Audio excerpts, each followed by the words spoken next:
pendek masuk semua, apa panjang cuma masuk setengah? Ceramah ini ceramah, jangan mikir yang lain. Mendingan yang mana?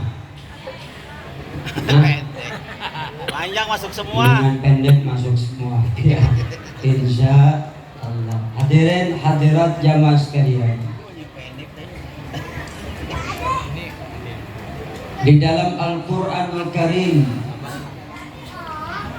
hijrah itu selalu dikaitkan dengan iman dan jihad. Sedangkan posisi hijrah terletak sesudah kata iman, kemudian baru menyusul kata jihad. Ini artinya bahwa kebangkitan dan kemenangan kita umat Islam akan dapat terwujud apabila ketiga hal tersebut, yaitu iman, hijrah, dan jihad, dapat terwujud pula di dalam kehidupan kita yang nyata, insya. Bahkan boleh dikatakan bahwa hijrah dan jihad itu merupakan konsekuensi logis dari sebuah nilai keimanan. Di sini saya, sini dulu pertama. Ya, ada istri saya, Ibu Dr. Yusmanayati. Sini. Ada tempat di sini sebelah panggung.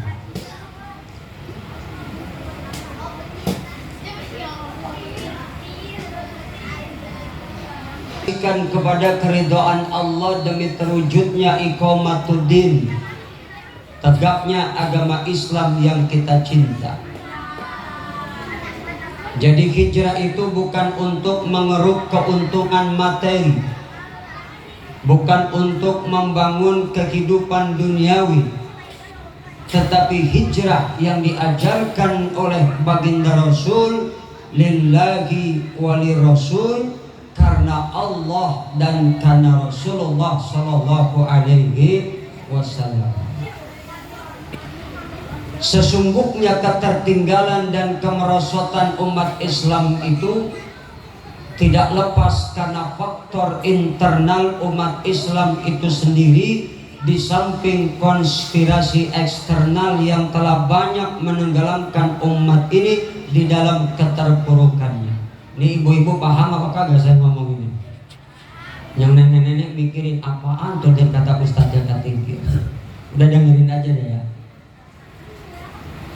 Maka ada 3 pilar utama yang harus kita lakukan agar supaya kita sebagai umat ini bisa bangun dan bisa bangkit keterpurukan kita. Lalu apa pilar yang pertama? Terpenuhinya SDM yang merupakan cerminan dari ketangguhan keimanan yang benar. Iman yang melahirkan sebuah energi yang membangkitkan dan mampu memberikan kontribusi yang nyata dalam kehidupan real umat. Ini pilar yang pertama, yaitu nilai-nilai keimanan yang harus kita perkokoh dan kita perkuat. Iman ini sering saya katakan adalah pegangan rohani yang sangat lembut tapi juga sangat teramat kokoh. Dalam konsep Islam, kebutuhan jiwa yang paling mendasar yang melebihi segala-galanya. Oleh karena itu, sebuah iman yang kita miliki dengan mantap akan menjadikan setiap kita dan setiap orang menjadi manusia yang tidak gamang berhadapan dengan segala situasi dan kondisi, betapapun berat dan sulitnya, betapapun rumit dan dilematisnya. Itulah nilai sebuah keimanan. Maka inilah modal yang pertama yang dilakukan oleh Nabi dan para sahabat dalam meraih kejayaan Islam. Sebagaimana firman Allah dalam Al-Quran yang berbunyi, saya baca ayat, Bapak Ibu adik-adik tolong jawab dengan lafaz Allah. Setuju? Mau? Ya, ibu-ibu jawab semua. Kalau ada yang nggak jawab, saya doain suaminya kawin lagi. Yang perawan kudu jawab. Kalau nggak jawab, saya doain kagak laku-laku. Yang bocah kagak jawab, gue doain lo kagak naik kelas. Bocah jawab ya. Oke? Setuju? Siap?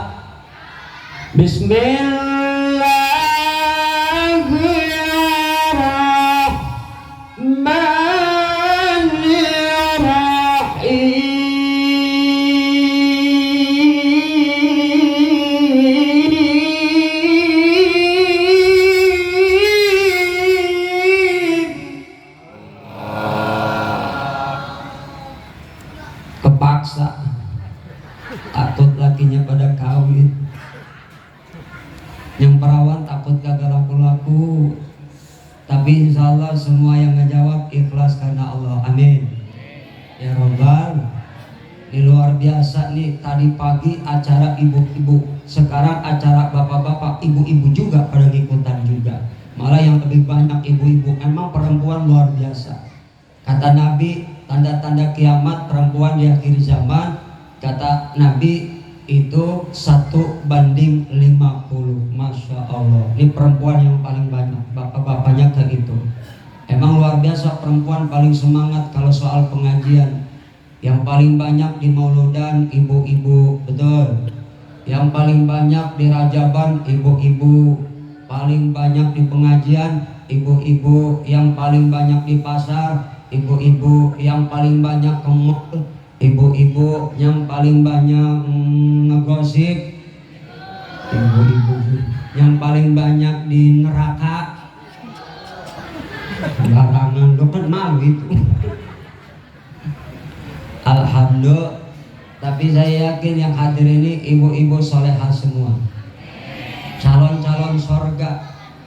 Amin ya Rabbal. Ibu pengen masuk sorga enggak? Mati dulu, insya Allah panjang umur. Amin ya Rabbal. Sampai mana tadi? Alladzina amanu wa hajaru wa jahadu fi sabilillah.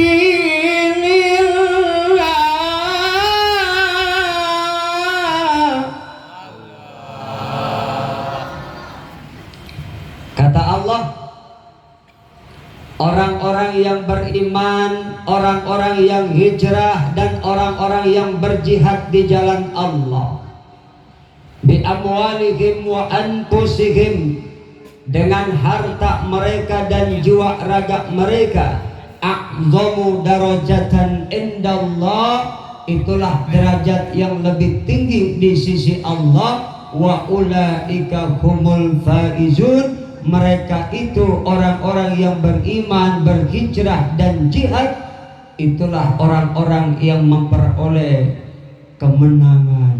Amin ya Rabbal. Jadi syarat kalau pengen menang, pertama iman. Pertama iman. Kalau pengen umat Islam kita ini bisa bangkit, bisa jaya meraih kemenangan kita, maka modal yang pertama adalah iman. Apa? Iman. Bahkan kata Allah Subhanahu wa taala di dalam ayat yang lain, walau anna ahlal qura amanu wattaqau lafatahna alaihim barakatim minas sama'i wal ardh. Kalau seandainya penduduk satu negeri, satu bangsa beriman, bertakwa kepada Allah, niscaya kata Allah, kami akan turunkan berkah dari langit dan keluar dari bumi. Amin ya Rabbal. Salah satu tabiat manusia itu menginginkan kebahagiaan, betul tidak? Baik bahagia dunia maupun bahagia di akhirat. Intinya semua apapun yang dilakukan oleh manusia, tujuannya ingin meraih kebahagiaan yang selalu menjadi damba-dambaan. Tapi kadang-kadang banyak orang yang salah kaprah mengartikan kebahagiaan. Ada yang pengen bahagia dengan jalan menumpuk-numpuk harta jadi orang kaya, ada enggak? Ada enggak? Banyak. Setelah harta berlimpah, malah bukan bahagia. Ada yang pengen bahagia dengan jalan mempertinggi pangkat jabatan. Jabatan dipertaruhkan, tidak soal walaupun keluar uang ratusan miliaran, setelah punya pangkat malah enggak bahagia. Banyak apa enggak? Banyak. Ada yang pengen bahagia dengan jalan operasi plastik, wajah jelek bisa jadi cakep, hidung pesek bisa jadi mancung, bibir duer bisa jadi indah, kulit hitam bisa jadi putih, badan gemuk bisa jadi langsing. Setelah cantik malah bukan bahagia. Ada enggak? Ada enggak? Ada yang pengen bahagia dengan jalan memperindah rumah, 1 lantai, 2 lantai, 3 lantai, halamannya luas, rumahnya megah, perabotannya serba lengkap, fasilitas serba ada. Setelah rumah megah bukan bahagia, malah broken home, kagak betah di rumah, laki sibuk kagak pulang-pulang. Dikit-dikit alasannya meeting, padahal bukan meeting tapi mijit yang penting-penting. Banyak apa enggak? Kasihan ya. Nah, untuk bilangnya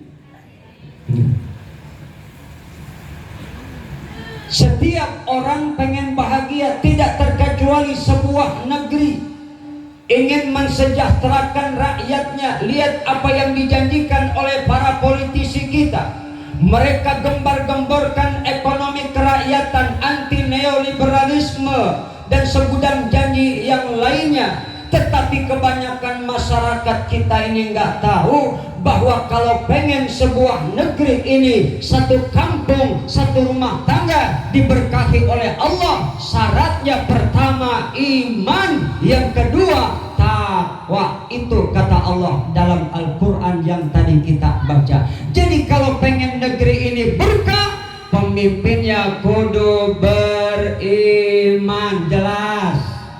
Jelas? Insya. Makanya kita jangan sampai ketipu lagi, jangan salah pilih lagi. Betul? Betul enggak? Ayo istikharah, minta kepada Allah petunjuk. Kita umat Islam punya cara diajarkan Rasulullah. Sebab salah milih pemimpin bukan cuma urusan dunia, nanti sampai akhirat. Kenapa? Di akhirat nanti ada orang masuk neraka, dosanya digebek, dosanya dicuci, digebek, dicuci, dibersihin, kagak bersih-bersih, digebek lagi, dicuci lagi, kagak bersih-bersih, digebek lagi, dicuci lagi, kagak bersih-bersih. Rasulullah tanya, malaikat itu siapa? Itu umatmu ya Rasulullah. Umatku yang bagaimana? Umatmu yang dulu ketika di dunia salah milih pemimpin. Maka pilihlah pemimpin yang punya kriteria kepemimpinan seperti Rasul. Rasulullah sukses dalam dakwahnya ketika hijrah dari Mekah ke Madinah. Di Mekah 13 tahun penanaman akidah. Di Madinah Rasulullah SAW mempersatukan umat 23 tahun, hampir kurang waktu kurang 50 tahun. Islam sudah tersebar ke seluruh penjuru dunia dan jazirah Arab. Apa modalnya? Iman. Maka kalau negara ini pengen berkah, presidennya kudu beriman, menterinya kudu beriman, DPR-nya kudu beriman, polisinya kudu beriman, jenderalnya kudu beriman, rakyatnya kudu beriman. Kalau iman yang jadi pegangan, insya Allah selamat. Amin. Makanya iman bawa kemana-mana. Jadi pejabat masuk kantor bawa iman, gak bakal korupsi. Tapi yang ada karena pejabat kita gak beriman, korupsi merajalela. Negara kita urutan ketiga korupsinya. Betul apa kagak? Betul apa kagak? Ya Allah, 7.000 triliun utang setiap kita satu kepala harus nanggung utang 28 juta lebih. Mestinya negara kita ini rakyatnya sejahtera karena Indonesia ini kaya, betul nggak? Ada perak, ada intan, batu bara, ada emas. Malah emas di negara kita gede banget, namanya Mas Paimin, Mas Paijo, Mas Joko, betul tidak? Masya, ayo tanamkan keimanan, itulah modal yang pertama. Makanya berangkat dari hijrahnya Nabi, inilah cikal bakal ketika itu Islam yang dulu lemah lalu punya kekuatan, yang dulu kecil lalu jadi besar, jadi besar, jadi besar. Apa modal pertama? Kata Allah, alladzina amanu, orang-orang yang beriman. Maka bawa iman. Yang pedagang ke pasar bawa iman. Kalau bawa iman gak bakal curang, gak bakal ngurang-ngurangin timbangan. Yang ada pedagang pada curang, betul gak? Timbangan dikurang-kurangin. Astag. Hati-hati pedagang yang curang. Sudah ngasih keluarga anak istri makan uang haram. Hati-hati pejabat yang curang, ngasih makan keluarga dengan uang korupsi. Maka yang ada uang haram gak bakal berkah, yang ada berkah dicabut, azab yang bakal turun. Betul. Na'udzubillah min. Ya, jadi modal pertama iman. Adik-adik, jangan sampai imannya terkikis. Sebab racun-racun iman sekarang ini sudah masuk ke kantong kita, masuk ke rumah-rumah kita, betul? Lewat medsos inilah biang keladinya yang merusak keimanan kita. Gara-gara HP anak jadi malas ngaji, betul gak? Gara-gara HP anak jadi malas belajar, betul gak? Gara-gara HP laki bini berantem salah paham, gara-gara nyasar WA, betul kagak? Gara-gara HP laki bini bercerai karena selingkuh, betul kagak? Naudzubillah min. Gara-gara HP orang bisa jadi ribut, betul kagak? Makanya tuh HP kata Kang Fajar tadi, dajjal itu HP setan. Makanya HP jadi sampai setannya ikut-ikutan main HP. Ansip lewat kubur, dilihat perempuan duduk di atas kuburan pakai baju putih, rambutnya panjang, balik main HP. Hansipnya teriak, siapa kamu? Setan. Ngapain main HP di atas kuburan? Di dalam gak ada sinyal, begitu kata setan. Itu setan zaman now. Astag. Iman. Tanamkan iman. Bagaimana cara kita memperkuat keimanan? Topang dengan ibadah. Yang 5 waktu jangan kita tinggalkan. Duduk bersama orang-orang soleh, terutama selalu baca Al-Quran, Orang-orang dulu imannya hebat, imannya mantap, ketakwaannya luar biasa. Karena Al-Quran dijadikan sahabat, selalu yang dibaca Quran, yang dibaca Quran. Makanya anak-anak kita nih Bu, masukkan pesantren biar hafal Quran. Sebab kalau anak hafal Quran, nanti yang diberikan syafaat oleh anak yang hafal Quran, 73 keluarga kemasukan surga gara-gara anak bisa baca Quran. Itu 73 saudara bisa diberi syafaat sama tuh bocah atau yang hafal Quran. Apalagi sampai 30 juz. Alhamdulillah. Nih bocah di sini saya yakin udah pada hafal 20 juz. Betul gak? Hafal gak 20 juz? Hafal. Kemarin lu beli juz jambu, juz apel, juz jeruk itu hafal. Betul. Ngaji ya. Ngaji apa? Ngaji Quran. Yang belum bisa baca Quran, ngaji Iqra. Kalau orang Jawa bilang iki rokok, bukan ikro. Kata orang Jawa iki rokok. Nah, pertama keimanan, yang kedua hijrah, baik secara fisik maupun non fisik. Terutama hijrah non fisik. hijrah secara fisik Nabi sudah contohkan dari Mekah ke Madinah. Nabi hijrah pun bukan berdasarkan kemauan sendiri, tapi karena perintah Allah.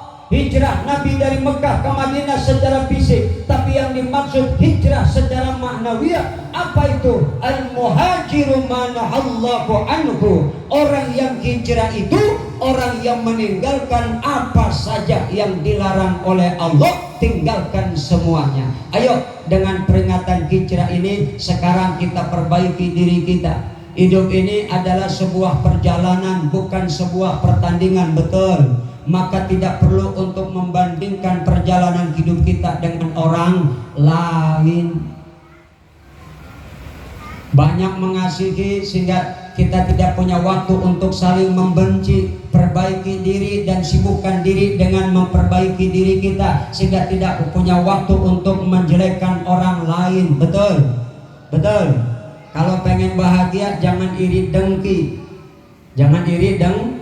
Syukuri nikmat yang Allah berikan. Mau banyak, mau sedikit, mau besar, mau kecil, selalu kita ucap alhamdulillah. Alhamdulillah. Makanya sering diamalin tuh. Yang sholat alhamdulillah, alhamdulillah, alhamdulillah, alhamdulillah. Dikasih rezeki sedikit, alhamdulillah. Apalagi banyak, alhamdulillah. Dikasih sakit, alhamdulillah. Insya Allah jadi sehat, amin ya Rabbal. Makanya bersyukur kepada Allah Subhanahu wa ta'ala. Jaminannya nikmat bakal ditambah. Ini yang sekarang ada ini manusia makin sombong kepada Allah. Syukurnya nggak ada, yang ada kufur. Makanya Allah turunkan adab. Ayo jangan sampai Allah murka lagi. Kita kembali kepada Allah. Saatnya sekarang kita hijrahkan diri kita, insya Allah. Jaga keimanan. Yang kedua, mari kita hijrahkan hati dan diri kita. Tinggalkan semua yang dilarang oleh Allah Subhanahu wa ta'ala. Mudah-mudahan negara kita Indonesia ini diberkahi oleh Allah Subhanahu wa ta'ala. Sekarang kita waspada, karena musuh-musuh Islam sekarang ini sudah memperdaya kita umat Islam, diracuni dengan berbagai macam virus. Apalagi kita khawatir sekarang ini jangan sampai Indonesia ikut-ikutan negara-negara barat.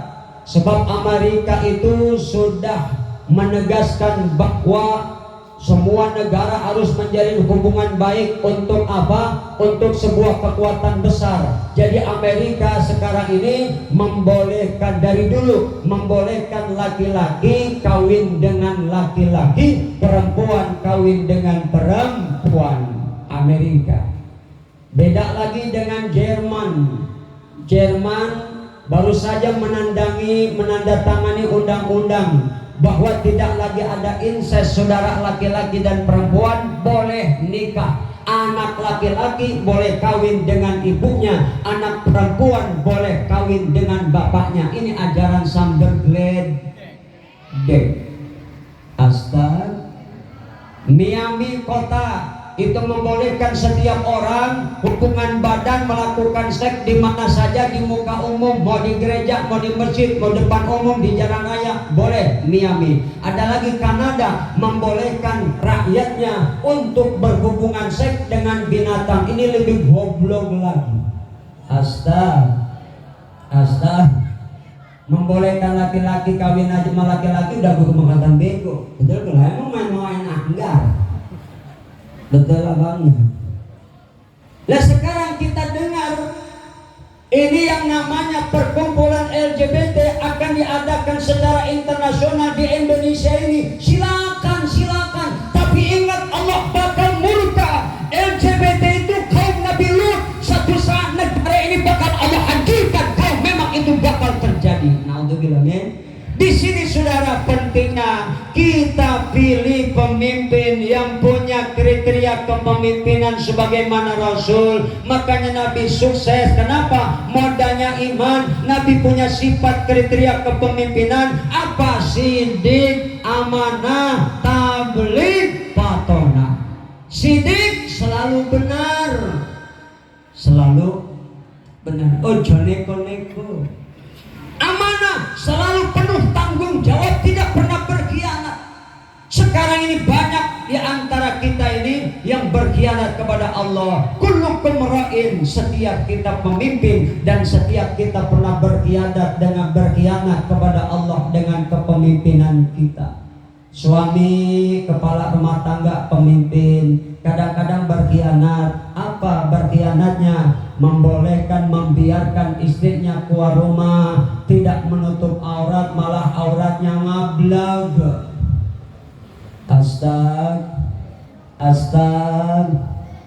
Nah, pemimpin itu dari yang terkecil sampai yang terbesar, semuanya nanti bakal dimintakan pertanggungan jawab. Tsumma latus'alunna yauma idzin, akan dimintakan pertanggungan jawab oleh Allah Subhanahu wa ta'ala. Na'udzubillah min astag.